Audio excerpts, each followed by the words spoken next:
So it's starting to feel like spring, which means summer is right around the corner. Many of you like to say that vacation time for the warm weather, and we have some tips today to help you plan the perfect summer getaway. Allison Umbricht is back today. She's a travel expert and author of The Mom's Guide to Traveling with Kids and Romantic Weekends in Europe. Welcome back, Allison. Thank you. All right, so now's the time to start planning for the summer, correct? Yes, now's the time, especially when it comes to airline flights. You want to book now. The sooner the better.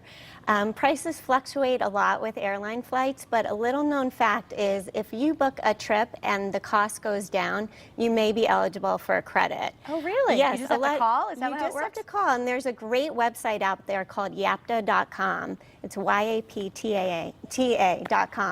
And if you enter your flight details and the cost that you paid for the trip, it will monitor daily whether or not it goes down. That's fantastic. And inform you. Yeah. Guesswork out of everything. Exactly. You say, Allison, don't book afternoon flights. Why is that? Summer thunderstorms in the afternoon are prevalent in this area, and they cause a lot of airline delays, a lot of cancellations. So you want to do yourself a favor and just book in the morning. And this was kind of unique. I'd never heard of this before. Nannies in the Clouds. Yes, this is a great service.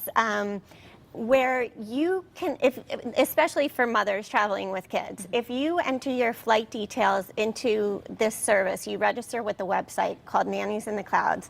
You register your flight details, and then people that are already taking that exact flight can register with the service also.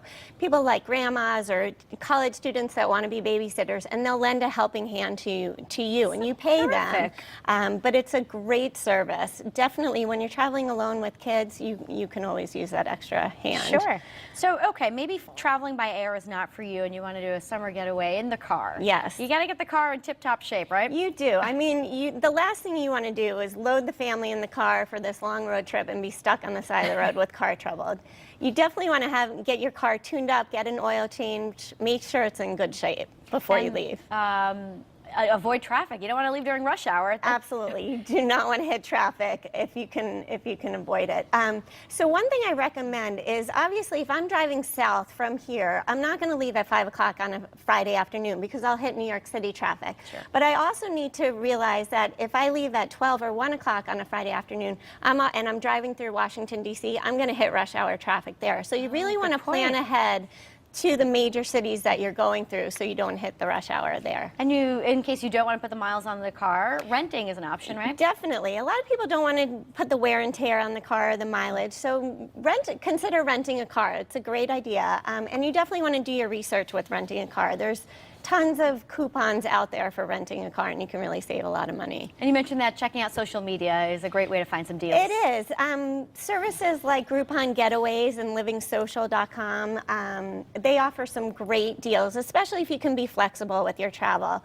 Also, if you have a favorite spot in mind that you want to go, a particular hotel, follow that hotel on Twitter or Facebook. Sure. A lot of times you'll be notified of deals that you wouldn't already have learned about. All right, so we know how to get there. Where exactly are we going? You say in the summertime, national parks are great destinations. National parks are great, and some of my favorite ones, especially in New England, Acadia National Park, I love.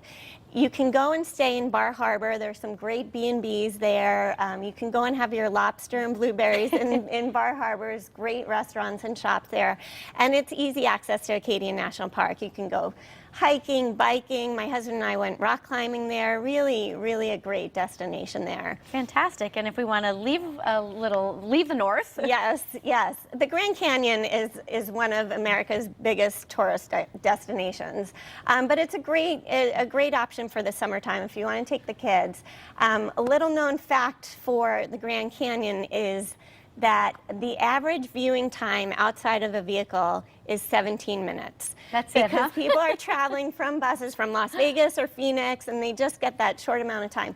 My recommendation, the best time to see the Grand Canyon is either in the sunrise or sunset. So do yourself a favor, stay a day and a night, stay longer, and you can combine it with some other trips in the area. Sure. So, Allison, maybe a national park isn't for you. Any other suggestions? Yes. A popular destination these days is dude ranches. That is so much fun. We did that when I was a little kid. Yeah. Every summer. Yeah, it's great. People love it. There's some in this area, and then there's a lot like in Colorado, and you can do anything from zip lining to horseback riding, swimming, water sports, that kind of thing.